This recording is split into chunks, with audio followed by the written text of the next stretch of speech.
So our goal is to use these suffixes and prefixes which sandwich our nouns as flags, as indicators that we have a word that we can look up, and then we are shifting from our roles as readers to new roles as translators.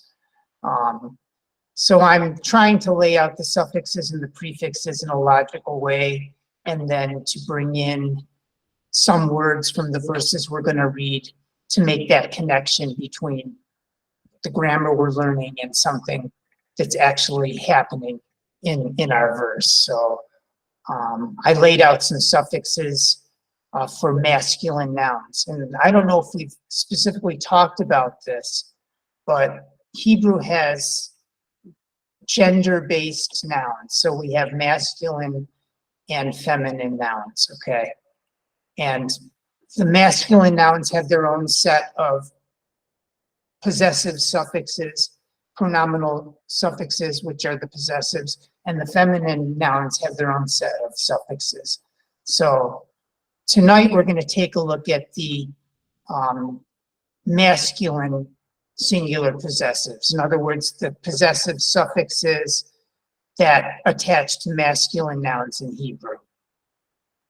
And the example I'm using is the word bayit, which means house. And that can combine with the word sheli. Shel meaning of, and the E sound meaning my or me. So sheli can mean of me or my. You put those two together and you get bayit plus sheli equals beiti, my house. So that's the origin of the word beiti, is bayit sheli. Johanna, could you read through the rest of the suffixes, the Hebrew words, and their translations for us? Yes. So your house is Beitcha, and your house, the feminine form is Beitecha, and Beitech, yes, and his house is Beito. Nice, Beito. And her house is Beitach. Nice. And your house is Beitenu. Right, our house, Beitenu. Beitenu, yes. And your house is Beitchem. Good. And your house feminine is Beitchen. And their house is Beithem. And their house feminine is Beithen. Very nice. So again, we're making our noun in this lavender color, and the suffixes are in blue. Mehap sukim shelanu, from our Torah verses. We're looking at the word ben and combining it with shelo. So we had sheli, which was of me or mine. Shelo is of him or his. Ben shelo beno, his son, like that. Then we have a featured verb.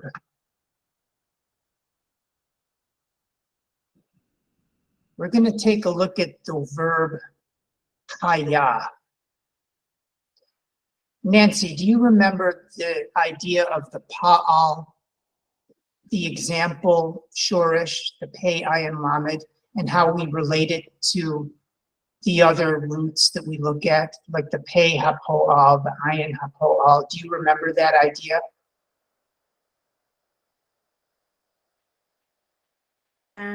Let me try.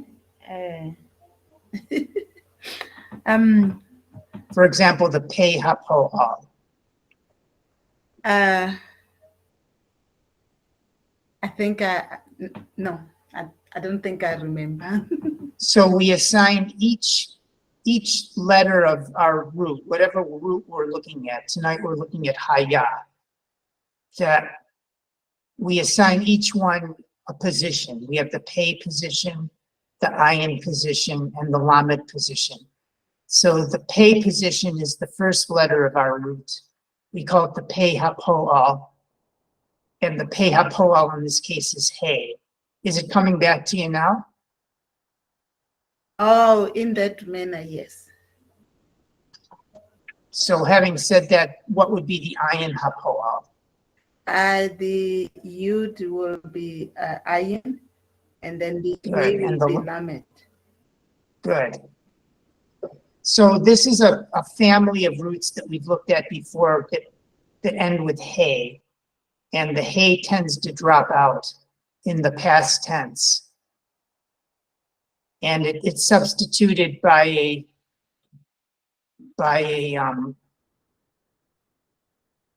sometimes a tav, not always though, but we'll see how it goes. So we're looking at the past tense conjugation of this verb hayat to be. Could you read through these for us, Nancy, and their translations? To be is he. It's actually haya. I forgot to give you the vowels. I'm sorry about that. Oh, okay. Let me do that right now. Okay. There you go. Haya, to be, Right. haya. I was is hayita, hayitai, Haiti, Good. Haiti. Haiti. And then you were, what does, I was. I'm thinking of Haiti, the country. Okay. You were Hayita. He was Haya. Good. She was Hayeta. So in this case, we follow our normal rule of a silent schwa in the middle of a word. Yeah, Hayeta. There you go. Well done. We were is Hayinu. Mm-hmm. Hayinu. Hayinu. May it be Yehi. Right. And then what we have, Mehap Sukim Shalanu from our Torah verses, we have Vayahi. There's our friend the Vav and our friend the Yud changing the future to the past. Vayahi, and it came to pass. So let's shift over now to our verses and we'll see the Vayahi in action.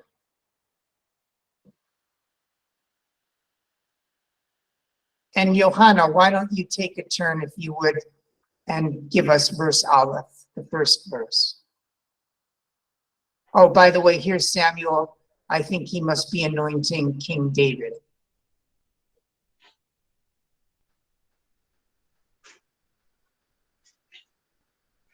Yeah. Vayehi Ka'asher Zaken Shmuel Good. Vayasem et Banan Careful with that last letter. It's not a Banai. nun. Ah, Yes, it is above. right. Then Shoftim Good. LeYishrael. Right. Israel. Vayahi. And it came to pass, Kasher Zaken Shmuel, when Samuel became old, Vayasem et Benav Shoftim, that he designated his sons as judges for Israel. Subi, could you take a turn at reciting? Sure. Great, welcome. Thank you. Greetings, all of you. Vai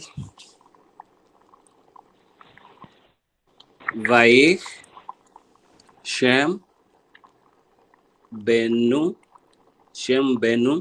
No, Shem Benu.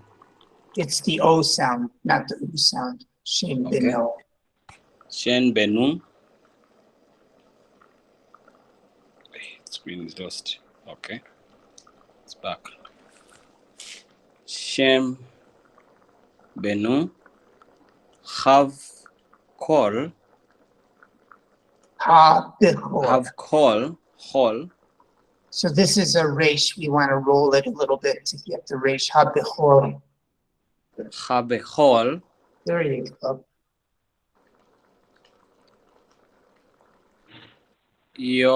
Yoel. Veshem Tishnehu Aviyah Good. Shofishim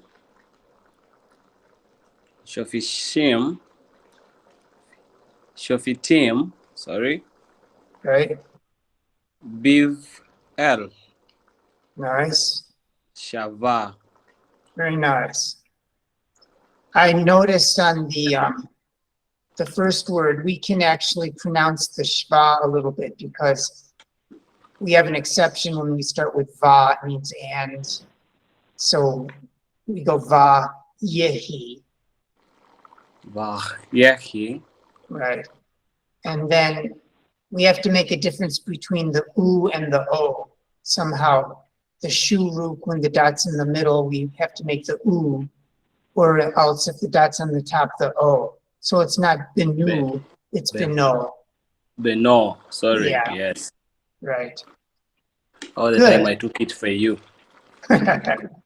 No problem. No problem. Very nice. Vayihi Shem beno habechor Yoel. And it came to pass, or it was, that the name of his firstborn was Yoel, was Joel. V'shem Mishnehu Avia, and the name of his secondborn was Avia. Shoftim, they were both appointed judges, Biver Shava, in the city of Beersheba. Very nice.